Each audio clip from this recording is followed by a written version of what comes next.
إن الحمد لله نحمده ونستعينه ونستغفره ونؤمن به ونتوكل عليه ونعوذ بالله من شرور أنفسنا ومن سيئات أعمالنا من يهده الله فلا مضل له ومن يضلله فلا هادي له ونشهد أن لا إله إلا الله وحده لا شريك له ونشهد أن سيدنا ومولانا محمدا عبده ورسوله صلى الله تعالى عليه وعلى آله وأصحابه وبارك وسلم تسليما كثيرا كثيرا أما بعد فأعوذ بالله من الشيطان الرجيم بسم الله الرحمن الرحيم إن هذا القرآن يهدي للتي هي أقوم ويبشر المؤمنين الذين يعملون الصالحات أن لهم أجرا كبيرا صدق الله مولانا العظيم وصدق رسوله النبي الأمي الكريم ونحن على ذلك لمن الشاهدين والشاكرين والحمد لله رب العالمين মহান আল্লাহ রব্বুল আলামিনের শুকর। ফেনী জেলার একটি গ্রহণযোগ্য দ্বীনী শিক্ষা প্রতিষ্ঠান মিসবাহুল কোরআন ওয়াস সুন্নাহ এর উদ্যোগে আয়োজিত হাফেজ ছাত্রদের পাগড়ি প্রদান উপলক্ষে অনুষ্ঠিত আজকের এই অনুষ্ঠানে শেষ অধিবেশনে আল্লাহ রব্বুল আলামিন আমাদের অংশগ্রহণের তৌফিক দিয়েছেন, আলহামদুলিল্লাহ। মিসবাহুল কোরআন, কোরআনের বাতি, কোরআন কি জিনিস এ সম্পর্কে আমাদের উস্তাদ ফেনী জেলার মুরব্বী, বাংলাদেশের অন্যতম বিশিষ্ট আলেমে দ্বীন হযরত আল্লামা মুফতি আহমদুল্লাহ সাহেব হুজুর বারাকাল্লাহু ফি হায়াতি অল্প সময় অত্যন্ত গুরুত্বপূর্ণ নসিহত পেশ করেছেন। হুজুর যেহেতু আমার উস্তাদ, আমাদের কওমি মাদ্রাসায় নিয়ম আছে, উস্তাদ যখন সবক পড়িয়ে যান তখন ছাত্ররা এটা আবার আলোচনা করে, মুযাকারা করে নিজেদের মধ্যে। এটাকে আমাদের কওমি মাদ্রাসার পরিভাষায় বলা হয় তাকরার। তো হুজুরের আলোচনার পরে আমি ওই আলোচনাগুলো থেকে কয়েকটি কথা আবার পুনরালোচনা করব। আমাদের কওমি মাদ্রাসার নিয়ম এবং আদত হিসাবে তাকরার স্বরূপ কোরআনে কারীম আল্লাহ রাব্বুল আলামিনের কালাম, পৃথিবীর বুকে সর্বপ্রাচীন কিতাব, আল্লাহর কালাম। আসমানি অন্যান্য কিতাবগুলো আল্লাহর কিতাব ছিল, আল্লাহর কালাম ছিল না। একটা হচ্ছে আল্লাহর কিতাব, আল্লাহর নাজিল করা কিতাব, কিন্তু সেগুলো আল্লাহর কুদরতি জবানের কথা ছিল না, আল্লাহর নাজিল করা কিতাব ছিল। এজন্য তাওরাতকে কিতাবুল্লাহ বলে, ইনজিলকে কিতাবুল্লাহ বলে, জবুরকে কিতাবুল্লাহ বলে, কালামুল্লাহ বলে না। আল্লাহর কালাম বা আল্লাহর কথা বলে না, আল্লাহর বাক্য নয়। কিন্তু কোরআনে কারীম যেমন আল্লাহর কিতাব তেমন আল্লাহর কালামও। আল্লাহ রব্বুল আলামিন যেরকম অনাদি অনন্ত, আল্লাহ রব্বুল আলামিনের যেরকম লা ইয়াফনা ওয়া লা ইয়াবিদ সিফত, আল্লাহর বিনাশ নাই, বিলোপ নাই। এজন্য এরকম কোরআনে কারীম আল্লাহর কালাম হওয়ার কারণে কোরআনে কারীমও অনাদি অনন্ত। কোরআনে কারীমের বিলাস হবে না, বিলুপ্ত হবে না। সবচাইতে আগের কিতাব কোরআন মানব সমাজে এসেছে অন্যান্য আসমানি কিতাবগুলোর পরে। অন্যান্যগুলো আগে এসে আগেই চলে গেছে। কোরআনে কারীম যদিও মানুষের কাছে পরে এসেছে, আগের কিতাব। আবার কোরআনে কারীম সর্বশেষ উঠিয়ে নেওয়া কিতাব হবে। আল্লাহ রাব্বুল আলামিন সর্বশেষ উঠিয়ে নেবেন কিতাব যেটা, সেটার নাম কোরআন। কোরআন যতদিন দুনিয়াতে থাকবে পৃথিবীর এমন কোনো ক্ষমতা নাই পৃথিবীকে ধ্বংস করবে। অনেকেই বলে আমেরিকার কাছে এতগুলো আণবিক বোমা আছে, রাশিয়ার কাছে আছে, ফ্রান্স ব্রিটেনের কাছে আছে, উত্তর কোরিয়ার কাছে আছে, অনেক দেশের কাছেই পারমাণবিক বোমা আছে, অ্যাটম বোমা আছে। চাইলে পৃথিবীকে এক এক দেশ, ওই দেশগুলো যেগুলোর নাম উল্লেখ করলাম, চাইলে পৃথিবীকে কয়েকবার ধ্বংস করতে পারে। কিন্তু আমি বলি পৃথিবীকে শতবার চাইলেও, সবাই মিলে একত্রে চাইলেও, যতদিন কোরআন আছে ততদিন সবাই মিলে একত্র শক্তি দিয়েও পৃথিবী ধ্বংস করতে পারবে না, পারবে না। কোরআনে কারীমকে বিলুপ্ত করার চেষ্টা কম করেনি। ইংরেজ যখন 1757 ইংরেজিতে এই উপমহাদেশ দখল করে, ব্যবসার ছলে এসেছে 1601 ইংরেজিতে, আসার 157 বছর পরে এই এলাকার ক্ষমতা দখল করে। 190 বছর পর্যন্ত এই এলাকায় জুলুম করেছে, লুট করেছে, চুরি করেছে। ব্রিটেন এই এলাকা চুরি করেছে, উপমহাদেশে চুরি করেছে। এই 190 বছর পর্যন্ত কোরআনে কারীমকে বিলুপ্ত করার জন্য তারা প্রাণান্তকর চেষ্টা করেছে। এমন কোনো চেষ্টা নাই যেটা তারা করে নাই। কিন্তু কোরআনে কারীম কি বিলুপ্ত হয়েছে? না, বরং ব্রিটিশ শাসনামলে কোরআনের হাফেজ যেই পরিমাণ ছিল, এখন তার চাইতে শতগুণ হাজার গুণ বেশি। হাজার গুণ, হাজার জন নয়। কোরআনের প্রতিষ্ঠান এই উপমহাদেশে 80,000 কোরআনের প্রতিষ্ঠান ছিল।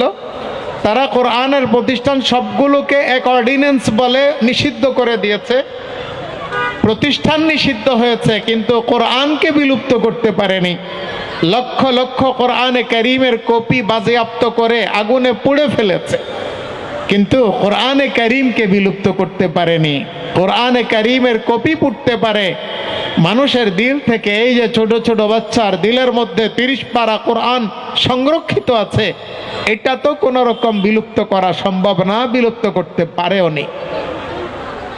পরে তারা 7 সমুদ্র 13 নদীর ওপারে ইংল্যান্ডে বসে পরামর্শ করে তারা এই কথা উদ্ঘাটন করেছে যে কোরআন কেন বিলুপ্ত করা যায় না। তারা দেখেছে মুসলমানদের কোরআনের কপি বিলুপ্ত করলেও সবগুলো মুসলমানকে একসাথে দুনিয়া থেকে বিলুপ্ত করে ফেলা যেহেতু সম্ভব নয়, সেহেতু কোরআনও বিলুপ্ত করা সম্ভব নয়।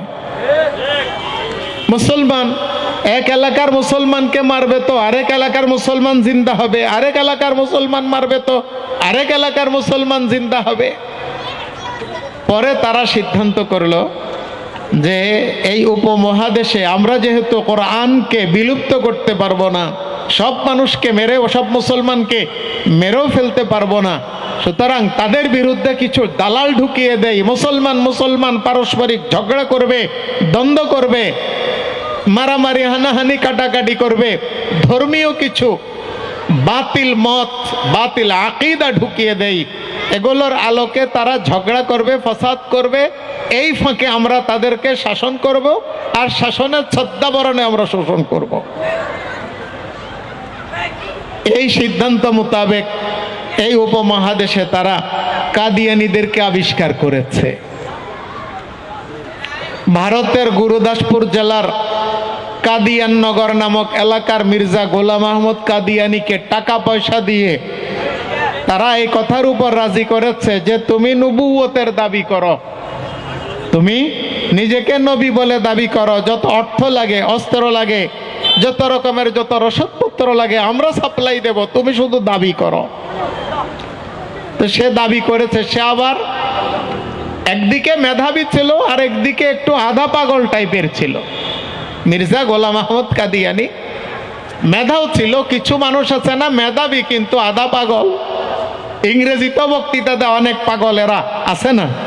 আছে। একদিকে মেধাবী আর একদিকে আধা পাগল টাইপের। একবার নিজেকে নবী দাবি করে, আরেকবার নিজেকে ঈসা দাবি করে, আরেকবার নিজেকে ইমাম মাহদি দাবি করে, আরেকবার নিজেকে নাউজুবিল্লাহ স্বয়ং খোদা তাআলা দাবি করে। ইংরেজের ছত্র ছায়ায়, ইংরেজের রসদপত্রে, ইংরেজের সহযোগিতায় ওই ফেরকাটা কাদিয়ানি ফেরকা নামে মুসলমান সমাজে প্রসিদ্ধ আছে। তারা যদিও নিজেদেরকে আহমদিয়া মুসলিম জমাত বলে দাবি করে, বাস্তবে তারা কাদিয়ানি কাফের জমাত। বলেন, কাদিয়ানি কাফের জমাত। তারা আহমদিয়া মুসলিম নয়, বরং কাদিয়ানি কাফের জমাত। কেন কাদিয়ানি? যেহেতু মির্জা গোলাম আহমদ কাদিয়ানির অনুসারী। কাফের কেন? তারা যেহেতু রাসূলুল্লাহ সাল্লাল্লাহু আলাইহি ওয়াসাল্লামকে শেষ নবী বলে মানে না, এজন্য তারা কাফের। রাসূল সাল্লাল্লাহু আলাইহি ওয়াসাল্লামকে শেষ নবী বলে না মানলে কেন কাফের হবে? কারণ রাসূল সাল্লাল্লাহু আলাইহি ওয়াসাল্লাম শেষ নবী, এটা কোরআনে কারীমের ঘোষণা। 5 ওয়াক্ত নামাজ ফরজ কোরআনের যেরকম ঘোষণা, আল্লাহ একজন আছে এটা যেরকম কোরআনের ঘোষণা, রমাদান মাসে রোজা রাখতে হবে যেরকম কোরআনের ঘোষণা, বাইতুল্লাহ শরীফের হজ করতে হয় যেরকম কোরআনের ঘোষণা, মালদার যাকাত দিতে হয় যেরকম কোরআনের ঘোষণা, মুসলমান নর নারী থেকে, নারী নর থেকে পর্দা করতে হয় যেরকম কোরআনের ঘোষণা, যেরকম কোরআনের ঘোষণা, এরকম মুহাম্মদুর রাসূলুল্লাহ সাল্লাল্লাহু আলাইহি ওয়াসাল্লাম শেষ নবী, এটা কোরআনে কারীমের ঘোষণা। কোরআনের ঘোষণা নামাজকে অস্বীকার করলে যেরকম মানুষ কাফের হয়, এরকম কোরআনের ঘোষণা মুহাম্মদ সাল্লাল্লাহু আলাইহি সাল্লাম শেষ নবী, এটাকে অস্বীকার করে কেউ যদি বলে মুহাম্মদ সাল্লাল্লাহু আলাইহি সাল্লামের পরে অন্য কেউ নবী হয়েছে, সেও এরকম কাফের হয়ে যাবে। এজন্য মুসাইলিমাতুল কাজ্জাব কাফের, আসওয়াদ উনাসি কাফের, এরকম মির্জা গোলাম আহমদ কাদিয়ানিও কাফের। যেহেতু আল্লাহর কোরআনের ঘোষণা, মা কানা মুহাম্মাদুন আবা আহাদিম মির রিজালিকুম ওয়ালাকিন রাসূলুল্লাহি ওয়া খাতামান নাবিয়্যিন ওয়া কানা আল্লাহু বিকুল্লি শাইইন আলিমা। মুহাম্মদ তোমাদের কোনো পুরুষের পিতা নন। যখন আয়াত নাজিল হয় তখন মুহাম্মদুর রাসূলুল্লাহ সাল্লাল্লাহু আলাইহি ওয়াসাল্লামের কন্যাগণ জীবিত, পুত্রগণ 3 জন, সবাই শৈশবে ইন্তেকাল করে দুনিয়া থেকে চলে গিয়েছেন, জান্নাতবাসী হয়ে গিয়েছেন। একজন 2 নাম তৈয়ব এবং তাহের, আরেকজনের নাম কাসেম, আরেকজনের নাম ইব্রাহিম রাদিয়াল্লাহু আনহুম ওয়া আন সাইর সাহাবাতি আজমাইন। যেহেতু আল্লাহ রাব্বুল আলামিন বলেছেন ওয়া খাতামা ওয়ালাকিন রাসূলুল্লাহ, মুহাম্মদ তোমাদের কারো কোনো পুরুষের পিতা নন, তিনি আল্লাহর রাসূল এবং খাতামুন নাবিয়্যিন, নবীগণের সর্বশেষ জন। আল্লাহ বলেছেন সর্বশেষ মুহাম্মদ সাল্লাল্লাহু আলাইহি ওয়াসাল্লাম। তাই কেউ যদি মুহাম্মদ সাল্লাল্লাহু আলাইহি ওয়াসাল্লামের পরে নিজেকে নবী দাবি করে, আর তাকে যদি অন্য কেউ নবী বলে স্বীকার করে, নবী বলে মান্য করে, দাবিদারও কাফের, নবী বলে স্বীকারকারী, নবী বলে মান্যকারীও কাফের। এজন্য কাদিয়ানি অবশ্যই কাফের। কাদিয়ানিরা কি কাফের না? আহমদিয়া মুসলিম জামাত না, মুসলিম জামাত না। তারা বাংলাদেশে থাকতে পারবে, কাফের পরিচয়, কাদিয়ানি পরিচয়, মুসলমান পরিচয় না। তাদের কোনো উপাসনালয় বাংলাদেশে থাকতে পারবে, যেমন হিন্দুর মন্দির থাকতে পারে, খ্রিস্টানের গির্জা থাকতে পারে, বৌদ্ধদের ক্যাং থাকতে পারে, এরকম কাদিয়ানিদেরও উপাসনালয় অন্য কোনো নামে থাকবে। মুসলমানদের মসজিদের নামে কাদিয়ানিদের উপাসনালয় যদি মসজিদ নামে থাকে, মুসলমানের মতো মুসলিম নামে যদি কাদিয়ানিরাও মুসলিম নামে পরিচয় দেয়, তাহলে কি হবে? একজন মানুষ মনে করবে এটা মুসলমান, তার মেয়ে মুসলমান, আসলে সেও কাদিয়ানি, তার মেয়েও কাদিয়ানি। কাদিয়ানি নিজেও মুসলিম, তার মেয়ে কাদিয়ানি হওয়ার কারণে সেও মুসলিম। মুসলমান মনে করে অমুসলিমের সাথে বিবাহ বন্ধনে আবদ্ধ হবে, সারা জিন্দেগি জিনার গুনাহে গুনাহগার হবে। এজন্য সরকারের কাছে আমাদের প্রাণের দাবি, জোর দাবি, কাদিয়ানিদেরকে অমুসলিম ঘোষণা করতে হবে। কি বলেন? আমরা সবাই এই দাবি জানাই তো? কাদিয়ানিদেরকে কি ঘোষণা করতে হবে? কাফের ঘোষণা করতে হবে। কাফের যদি সরকার ঘোষণা করতে ভয়ও পায়, অমুসলিম ঘোষণা করুক যে কাদিয়ানি অমুসলিম সংখ্যালঘু, এরপরে সে তার পরিচয় দিয়ে, কাদিয়ানি পরিচয় দিয়ে সে তার ধর্ম যদি প্রচারও করে, সে তার উপাসনালয় যদি বানায়ও, মুসলমান ধোকা খাবে না। মুসলমান বলবে এটা কাদিয়ানি। এখন তো মুসলিম জামাত বলে নাম দিয়ে মুসলমানদেরকে ধোকা দেয়। তো ইংরেজরা এই উপমহাদেশ থেকে কোরআনের অনুসারীদেরকে গুমরাহ করার জন্য, পথভ্রষ্ট করার জন্য এই একটা ফেরকা চালু করেছে। এরা অমুসলিম সংখ্যালঘু। বলতে চাইছিলাম এই কথা, কোরআনে কারীম দুনিয়াতে আল্লাহ রাব্বুল আলামিনের কালামও আল্লাহর কিতাবও। যারা কোরআনের সাথে জড়িত, সর্বপ্রথম সবচাইতে অনাদিকালের যেই কিতাব, আল্লাহ যতদিন থেকে আছেন, আল্লাহ যতদিন থাকবেন, কোরআন ততদিন থেকে আছে, কোরআন ততদিন থাকবে। আল্লাহ উঠিয়ে নিয়ে গিয়ে তার কাছে কোরআনকে সংরক্ষণ করে রাখবেন। যারা কোরআনের সাথে সম্পর্ক রাখবে তারা এই ধরনের একটি কিতাবের সাথে সম্পর্ক রাখলো। সুবহানাল্লাহ। অনেক পুরান একটা জিনিস মানুষ দেখতে যায়, বলে যে আরে 400 বছর আগের পুরাতন মসজিদে নামাজ পড়ে এসেছি। কতজনকে বলে, ফেসবুকে স্ট্যাটাস দেয়। অনেক পুরাতন প্রত্নতত্ত্ব বিভাগের অধীনে সংরক্ষিত একটা ঘর আমি দেখে এসেছি। 400 বছর 300 বছর আগের একটা ঘর দেখে মানুষ গর্ববোধ করে। আর আপনার আমার কাছে 1450 বছর আগের নাজিল হওয়া অনাদিকালের যেটা অনন্তকাল পর্যন্ত থাকবে সেই কোরআন আছে। ওটা দেখে বলা দরকার আলহামদুলিল্লাহ কোরআন দেখেছি। ওটা পড়ে বলা দরকার আলহামদুলিল্লাহ সবচাইতে অনাদিকালের যেই কিতাব, ওই কিতাব পড়েছি। এবং কোরআনে কারীমের সাথে সম্পৃক্ত হলে, কোরআনের 2টি আয়াত শিখলে, কোরআনের 2টি আয়াত তিলাওয়াত করলে এই কথা বলা দরকার, পৃথিবীর বুকে সবচাইতে বেশি তিলাওয়াত হওয়া কিতাব আমি পড়েছি আলহামদুলিল্লাহ। বলেন তো পৃথিবীর বুকে সবচাইতে বেশি পাঠ হওয়া কিতাব কোনটি? কোরআন। মাশাআল্লাহ। কোরআনের চাইতে পুরাতন কোনো কিতাব নাই, কোরআনের চাইতে লাস্টিং বেশি কোনো কিতাব করবে না, এবং কোরআনের চাইতে বেশি পঠিত কোনো কিতাব দুনিয়ার বুকে নাই। কোরআনের আলেম আছে, কোরআনের হাফেজ আছে, কোরআনের মুফাসসির আছে, কোরআনের আমেল আছে, কোরআনের আবেদ আছে, কোরআনের হুকুম বাস্তবায়নকারী আছে, কোরআনের সাথে কত আঙ্গিকে মানুষ জড়িত আছে। দুনিয়ার বুকে এরকম আর কোনো গ্রন্থ নাই। দুনিয়ার বুকে এরকম আর কোনো গ্রন্থ নাই। তাহলে যারা কোরআনের সাথে লেগে আছি আমরা আলহামদুলিল্লাহ, অনেক বেশি খুশি হওয়ার কথা, অনেক বেশি। যে সকল অভিভাবক বৃন্দ নিজেদের বাচ্চাদেরকে কোরআনের জন্য দিয়েছেন, আলহামদুলিল্লাহ আপনার বাচ্চাকে আপনি ধনী বানিয়ে দিয়েছেন। 5 তলা বাড়ি দিয়ে যেতে পারেননি, আপনি কোরআনে কারীমের 30 পারার হাফেজ বানাতে পেরেছেন। আপনি তাকে সবচাইতে বড় সম্পদ দিয়েছেন। কিরকম সম্পদ দিয়েছেন? ইউকালু লিসাহিবিল কোরআন ইকরা ওয়ারতাকি ওয়ারাতিল কামা কুনতা তুরাতিলু ফিদ দুনিয়া ফাইন মানজিলাতাকা ইনদা আখিরি আয়াতিন তাকরাউহা। আপনি ফেনী এসএসকে রোডে, ট্রাঙ্ক রোডে 5 তলা 7 তলা 10 তলা বাড়ি দিয়ে গেলে, এই বাড়ি দিয়ে সে উপকৃত হতেও পারে, নাও হতে পারে। এই বাড়ি সে কবরে নিয়ে যেতে পারবে না, এই বাড়ি তার পরকালে কাজে হয়তো আসবেও না। যদি দুনিয়াতে থেকে এই বাড়িকে দিনই কাজে লাগায় তাহলে হয়তো কাজে আসবে, বেশিরভাগ লাগায় না। কিন্তু আপনি যদি কোরআনে কারীম দিয়ে যান, 5 তলা 7 তলা 10 তলা নয়, বরং আল্লাহ রাব্বুল আলামিন কিয়ামতের দিন আপনার এই বাচ্চাকে, ছোট ছোট বাচ্চাগুলোকে বলবে ইকরা ওয়ারতাকি ওয়ারাতিল, ইকরা ওয়ারতাকি ওয়ারাতিল, কোরআন তেলাওয়াত করো, কোরআন তেলাওয়াত করো, উপরের দিকে উঠতে থাকো, উপরের দিকে উঠতে থাকো, মর্যাদা তোমার বাড়তে থাকবে। ওয়ারাতিল, এবং তার তিলের সাথে থেমে থেমে থেমে থেমে ধীরে স্থিরে সুন্দরভাবে তেলাওয়াত করো, তোমার মর্যাদা বাড়বে।